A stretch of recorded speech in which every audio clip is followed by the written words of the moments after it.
غرباء غرباء غرباء غرباء.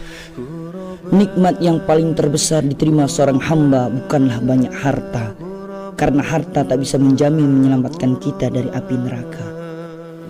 Nikmat yang paling terbesar diterima seorang hamba bukanlah semakin tinggi jabatan, karena semakin tinggi jabatan tidak bisa menyelamatkan kita di hadapan Allah saat dipertemukan. Seandainya orang mulia karena banyaknya harta, niscaya Qarun telah mulia dari kita. Seandainya orang mulia karena semakin tingginya jabatan, maka Fir'aun jauh lebih mulia dibandingkan dengan kita.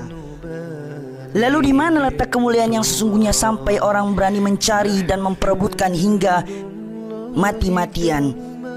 Hanya ada pada diri kita, jikalau kita mau bertakwa kepada Allah Subhanahu wa ta'ala.